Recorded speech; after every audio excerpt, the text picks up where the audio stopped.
Hey guys, and welcome back to Mika Reaction Views, where we react to things on the internet. Same day, same shirt, different video. And today we are returning to Tom MacDonald, but not one of his songs. We're actually going to be reacting to a video called The Rise of Tom MacDonald from a smaller YouTuber, but still I came across it and I thought, why not? I want to know a little bit more about Tom MacDonald or what makes him him. I know there's been like Before You're Famous or Before They're Famous and stuff like that videos that have already came out, but I decided to go with this one. You know, support a smaller YouTuber. Why not? I'm a small YouTuber. We gotta be there for each other. So I'll put his link down in the comment section. If I forget, please remind me. But we're gonna get right into it. But before you do, if you like this type of videos, please like, comment, subscribe, hit that bell to notifications when I do upload. All that really does help with the algorithm, guys. And if you'd like to support the channel even further, you can donate. My PayPal and Cash App link is in the description box below and also in the comment section. Of course, it helps. You don't have to. You can just like, comment, and subscribe. Another great way to support this channel is either join my brand new membership program, different levels, different tiers, different perks, or you can visit my brand new merch shop, links down below, and links to all the alternative platforms, my socials, including my Twitter, and all the ways to support me or contact me for business is always in the links down below. Other than that, sit back, relax, and enjoy the video. Alright, here we go. Tom MacDonald was born on September 21st, 1988, and for the first 13 years of his life, he had grown up in a small town known as Mission, which is located in British Columbia, Canada. At age 13, Tom and his family moved to Edmonton, Alberta, and lived there for about 6 years. During that time, Tom attended many schools including York Elementary, Still Heights Junior High, J.J. Boland Junior High, and St. Joseph's High School. Tom grew up in a two-parent household, and his family had a strong work ethic. Tom's mom was employed as a bank teller and was later promoted into management. Tom's father, on the other hand, worked many jobs including scrap yards, lumber mills, and recycling plants. His family having a strong work ethic is definitely apparent when it comes to Tom MacDonald, because Tom MacDonald is a beast when it comes to his grind. Like, seriously, like, we beg the guy to take a break sometimes. Like, we don't want him to get burnt out. So that's in his genes. See where he got it from. And I love the fact that his father had like the most like manly man jobs, like scrapyard, lumber mill, loving it. He went to a lot of different schools and was at a Harry Potter wand in one of the first pictures that they showed. Just wanted to know. Anyway, let's get back into it. Plants. Tom has a very supportive family, and his family has always pushed him to follow his dreams. At age 14, Tom had a dream to become a wrestler, and within 6 months, he already had his first wrestling match. As well as not even a year later, he was on his own bi-weekly Canadian show called Canadian Wrestling Legends. While Tom was wrestling, he was still attending high school and was placed in an educational program called ISDL, which stands for Independent Self-Directed Learning. This program allowed him to perform his schoolwork during his own time and allowed him the flexibility to prepare for his wrestling matches. Okay. So should we find some of those clips? If he was on his own on a Canadian wrestling show, should we find some clips of Tom MacDonald wrestling? He's very proud of his wrestling, so like when people try to like dog him about it, it's like doesn't make sense because he doesn't ever shy away from it. And also the independent learning program that he was a part of, I really love that idea. With the way that schools are these days, with teaching kids, you know, 5-year-olds and 6-year-olds about sexuality and gender pronouns and just the indoctrination of it all. I'm very encouraging for parents to homeschool their kids, private school their kids, charter school their kids. But a program like this, self-directed learning, I really like that idea. Of course, you have to have really like focused parents and involved parents to make sure that, you know, the kid is actually learning something. But I think more programs like that should be available. But watch the progressive left fight against stuff like that and it somehow make it racist. I don't know. But anyway, let's continue. For his wrestling matches. After Tom had graduated from high school, he later became a professional wrestler for the next 6 years, and would also work in promotions and companies such as Prairie Wrestling and Monster Wrestling. Now, until you make it big in wrestling, you have to find a way to get by in the wrestling business because it's a lot of hard work and very low pay. Tom would have to work other jobs to help with that, and would primarily work as a carpenter and would even at times work in logging camps and oil rigs. But through all the wrestling and all the side jobs and all the physical labor, Tom had a secret passion for making music. It looked like he went down the road with his father with the very manly man, hands-on sort of type of labor. I love that.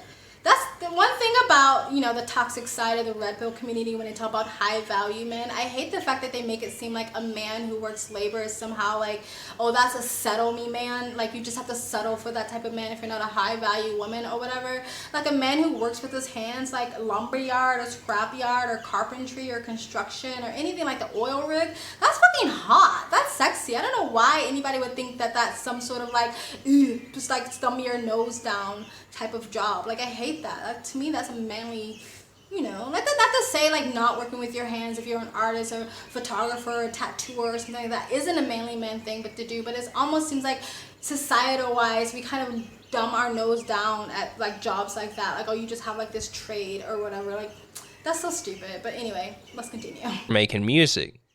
He secretly was writing raps during his time in wrestling and had finally decided to make it a reality. Tom says his passion for rap all began as a child when his father had taken him to a pawn shop where he had found a Tupac CD called All Eyes on Me. He also remembers years later discovering an Eminem album for the first time and immediately wanting to be a rapper, but was not able to commit to it because he was focusing on wrestling. So Tom MacDonald's first inspiration was Tupac. I always thought it was Eminem. I feel like if we're going to, I feel like Tom MacDonald, and I know a lot of Tupac fans or Eminem fans are going to not like this, but I feel like if you're, Tom MacDonald have taken from both, I feel like that aggressiveness that sometimes Tom MacDonald has, or like kind of speaking his mind and being politically incorrect, comes from like not a Tupac, but an Eminem side, and that sort of spoken word, poetry, deep thought, vulnerable sort of rap that he does comes from like the Tupac side. So I feel like he got inspiration from both. All right, let's continue. Years later, I was getting on this like yellow school bus that used to take me home after school. And this kid sits down next to me on the bus and he's got this little Discman with him. And he's like, dude, you have to listen to this. I stole this CD from my brother. And I was like, what is it? And he's like, this guy's name's Eminem. He's a white rapper. And I was like, get the fuck out of here. Yeah, that's probably trash. And he's like, no, man, you got to listen to it. And I remember putting my headphones on and just being like, holy shit. Like, because, you know, there's a certain disconnect between like a little white kid from like the suburbs who's listening to Tupac. Like, you can love it and it can be all you listen to and you can be infatuated with it. But there's a disconnect there. He's talking about a lot of things in a life that I'm not familiar with, that I don't directly relate to. So when I heard Eminem start talking about stuff like just the crazy nonsensical shit and the problems with his folks and the trailer park and all this other stuff, those are things that I'd seen and that I'd been around. And that bridged the gap for me where I was like, oh my God, I could do that. I could write rap. I like that he acknowledged the fact that, yeah, I can't really relate to Tupac's life because I don't come from that, but I still was inspired by his music instead of faking the funk, like pretending he came from the hood like some rappers do. And I feel like when Eminem first came out, or when the first time anybody's heard Eminem, like even like kids are born today are sometimes the first time listening to Eminem, I feel like Eminem legacy would be around for a long time. But I feel like that's everybody, especially the new, old Eminem, like the Eminem back in the day. I feel like that was everybody's kind of reaction to Eminem, like, oh my God, who the fuck is this guy? You know what I mean? I don't have that much love for Eminem anymore because I just feel like he pandered. But, however, that doesn't mean that I don't recognize his talent, because Eminem is fucking talented. Like, no one's gonna take that away from him. Let's continue. I could do that. I could write raps. I don't have to be like the gangster drug dealer guy. I can just be me. How Tom began to give rap a try all started after he saw an advertisement for a rap show in Alberta, Canada, and he had asked the promoter in an email if he could perform at the event. He had received an email back asking him to send over a demo, which he did, and was accepted the day before he would go on to perform. The promoter would ask him if he could help pass out the flyers to help promote it, and he had said yes. Tom was blown away that from helping pass out the flyers, the entire show was sold out.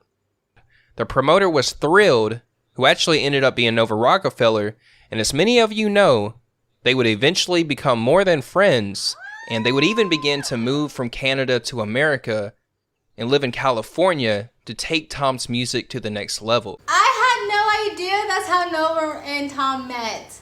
Okay, she was like, I see you, Tom. I see you. Let's continue. Tom says, while living in California, it was a struggle to the point of having no money or food at some points, and only having half a cigarette to his name. He had one day decided to go out to his front porch with a notepad and began writing a song titled Dear Rappers. After writing the song, Tom ran back inside and told Nova this song is going to change our life forever. He had asked her to set up a camera and the backdrop and that he would begin to record the song. And Tom had shot that video in one day and knew he was onto something.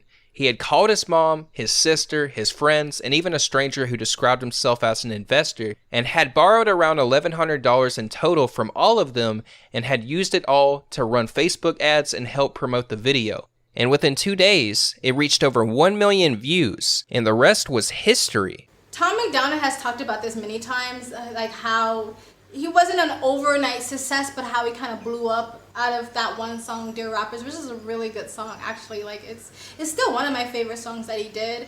And the fact that I feel like sometimes you just know, like, you can say it's God or your intuition or something, you just know, like, this, and the way Tom MacDonald even explains how it came to me, was like, it just poured out of him that he was broke and struggling, and he, you know, listening to these rappers talk about, you know, complain about their lives and being like, what the fuck you, you live this rich ass life and I'm struggling, and you're not telling me how to get to where you are, you're just telling me these bad toxic things I can do with my life that's just only gonna make it worse. And so, like, he just said on a portion, it just came out. And as a writer myself, I don't like, I know a lot of writing classes teach you, I forgot it's called, where you just like start writing that for no reason and eventually something comes out. I can't write like that. Like, I have to write when I'm inspired, and when I write when I'm inspired, it just pours out of me. It's like seeing the image. I can see the image, like a movie playing, and I'm just writing. It's almost like I lift out of my body and I just start writing.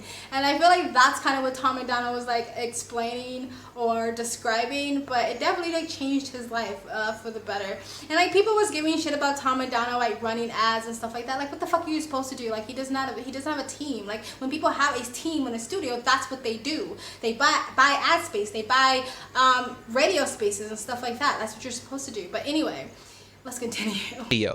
And within 2 days, it reached over 1 million views, and the rest was history. Tom would go on to become one of the biggest artists the world has ever seen. Alright, that was it, guys. I actually liked the way that video was shot. It was really done. Maybe the guy's biased, maybe he's a Tom MacDonald fan, I don't know. But, I mean, I guess it's objective to people's opinion whether he's the biggest artist the world has ever seen. But he's definitely made a space for himself when it comes to the music industry and independent rapper industry, or niche or section of the music industry. But tell me, guys, what do you think of this video and what was said in the video? What are your opinions of Tom MacDonald? I know people love him, hate him, or just neutral.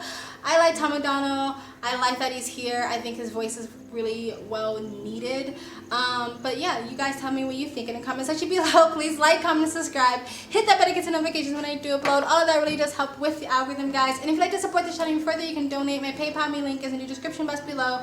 And also in the comment section, of course it helps, but you don't have to. You can just like, comment, and subscribe. Another great way to support this channel is either join my brand new membership program, different levels, different tiers, different perks, or you can visit my brand new merch shop. Links down below. It links to all the internet platforms I'm on, my socials, including my Twitter.